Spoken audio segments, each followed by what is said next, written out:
Saya nak mulakan mukadimah saya ni dengan menjawab Zahid Ma'arif dan juga Cikgu Bat. Dua orang ni saudara amat bahaya tuan-tuan Kerana kalau tuan-tuan jumpa mereka berdua ni, pastikan tuan-tuan jangan terlanggar kepala lutut mereka. Kerana kalau tuan-tuan terlanggar kepala lutut mereka, boleh membahayakan kesihatan mereka. Kerana otak mereka berada di kepala lutut tuan-tuan, di tempurung. Jadi hari ni saya nak jawab video yang dibuat oleh Zahid dan Cikgu Bat yang mengatakan belum pernah ke bawah duli tuanku yang di Pertuan Agong menghadiahkan kereta kepada mana-mana Perdana Menteri. Dia kata Datuk Seri Anwar ni orang yang pertama. Saya rasa sebagai seorang yang pernah duduk di dalam UMNO, pernah duduk di dalam banyak parti politik, PKR pun pernah juga duduk di dalam Bersatu. Sepatutnya orang macam Zahid Ma'arif, dia lebih tahu tentang sifat dan pemurahnya ke bawah duli tuanku yang di Pertuan Agong. Dia tak sepatutnya mengeluarkan kenyataan bodoh yang mengatakan bahawa Anwar seorang je, dan dia kata ke bawah duli tuanku tidak berlaku adil, tak bagi kat semua orang. Saya nak beritahu dengan saudara bahawa sepatutnya Zahid tak cakap kenapa hanya Anwar seorang yang dapat. Sepatutnya Zahid bertanya siapa yang tak dapat. Kenapa saya cakap begitu tuan-tuan? Kerana ke bawah duli tuanku yang di Pertuan Agong ni saudara, daripada dia menjadi Tengku Mahkota lagi, baginda ni dah memang banyak bagi sumbangan, bagi hadiah, bagi buah tangan kepada banyak individu. Kalau di negeri Johor ni saudara, sama ada banjir ke tak banjir ke, bakul makanan kotak Yayasan Sultan Ibrahim ini saudara sentiasa akan diagihkan ke bawah. Begitu juga dengan kaki tangan Angkatan Tentera Pasukan Gerak Khas yang mana baginda mengepalainya, sentiasa dijaga kebajikan dia.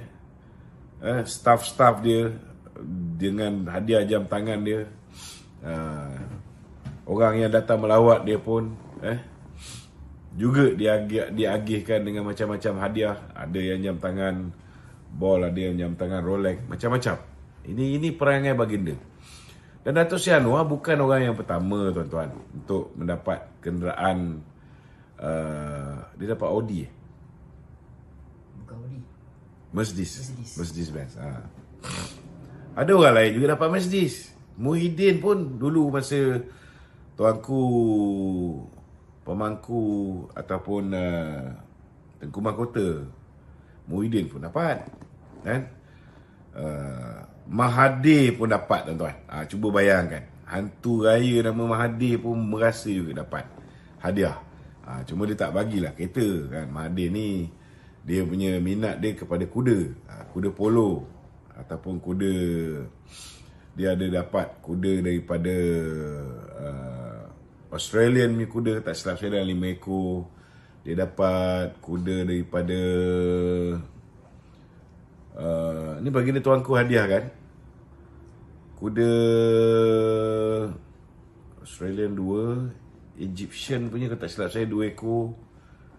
Ada lagi satu negara 3 ekor. Kalau tak silap saya kurang-kurang pun 10 tuanku pernah hadiahkan kepada Tun Dr. Mahathir. Begitu juga orang macam Datuk Seri Ismail Sabri. Saya pun tahu juga, dia pun dapat juga daripada tuanku. Kalau tak silap saya dia dapat Audi. Datuk On Hafiz, Menteri Besar sekarang, dapat Audi. Dulu Hasni Muhammad dapat. Ramai orang dia bagilah. Sahabat-sahabat dia yang peguam, contohnya Tan Sri Syafiq Abdullah pun dapat. Sahabat saya Datuk Yai Jalil lagi arwah almarhum, bagi dia 3 kereta. Tuanku sekarang ni pun bagi 3 kereta. Jadi bukan benda yang baru lah tuan-tuan. Itu sebab sebelum dua badut sarkas ni, satu Zaid Ma'arif dan juga satu lagi Cikgu Bat, badut DG ni, buat kenyataan-kenyataan yang merepek ni kan, cubalah buat homework sikit kan, buat homework sikit supaya kita tidak mengeluarkan kenyataan-kenyataan yang berunsur fitnah ataupun kenyataan-kenyataan yang tidak berasas. Okey, itu jawapan saya kepada kenyataan bodoh yang dikeluarkan oleh dua orang manusia ni, Zaid Ma'arif dan juga Cikgu Bat. Lepas ni kalau tuan-tuan ada sebarang soalan, tuan-tuan boleh ajukan soalan di talian TikTok saya ataupun di ruangan TikTok. Kita boleh live bersama. Okey, silakan. Datuk, seperti yang kita tahu ya, 1 bulan 3 cukai perkhidmatan dinaikkan. Ya.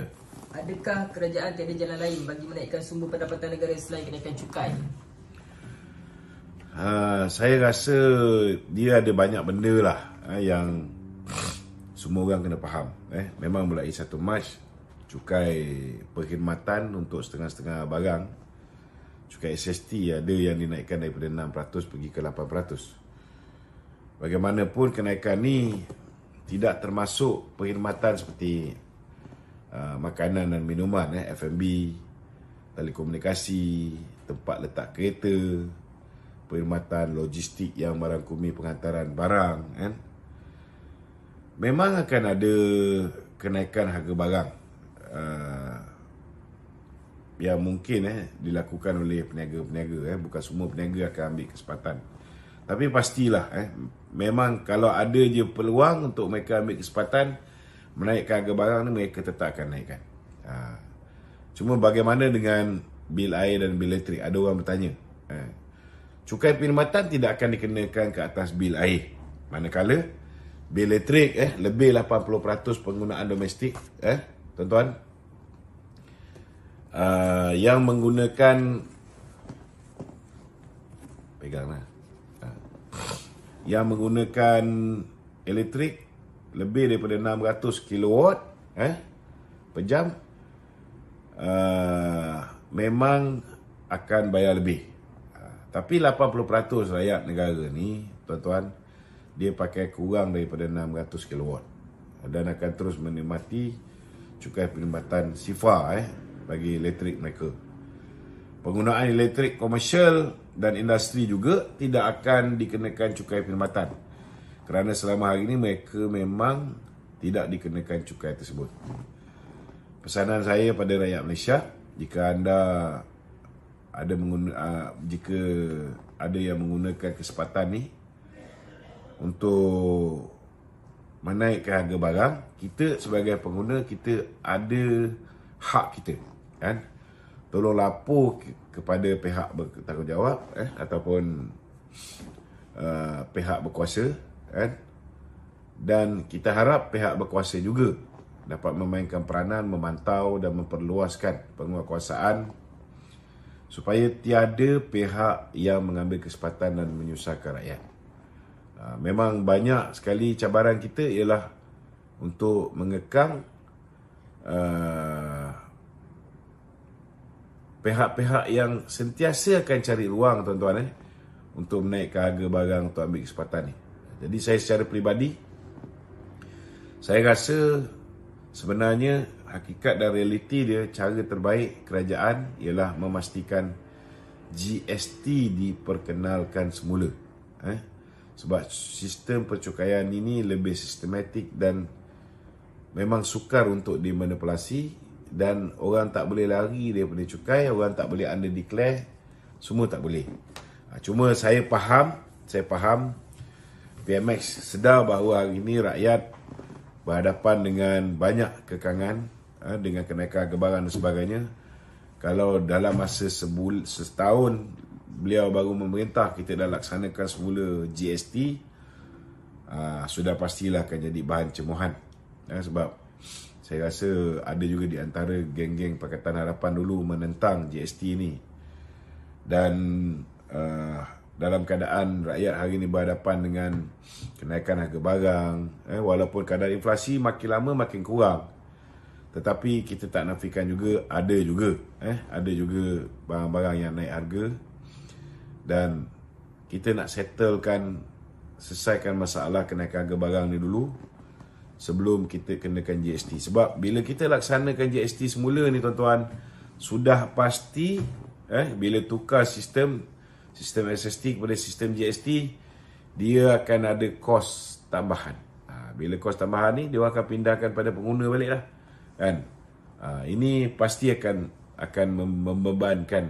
Bila laksana GST ni, dulu bila kita laksana pun memang kadar inflasi akan meningkat. Itu tidak dapat dinafikan.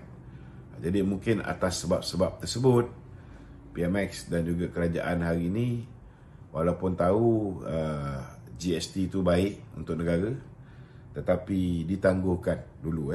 Saya rasa ditangguhkan lah. Bukan maknanya tidak akan kembali kepada GST, kerana dah 160 buah negara laksana GST ni. Cuma ada orang tua puaka nama Mahathir je yang menghapuskannya. So kita tunggu dan lihat lah. Kita harap boleh selesai masalah ni, dan akhirnya kita kembali kepada sistem percukaian yang lebih efisien, self-policing, iaitu GST. Okay.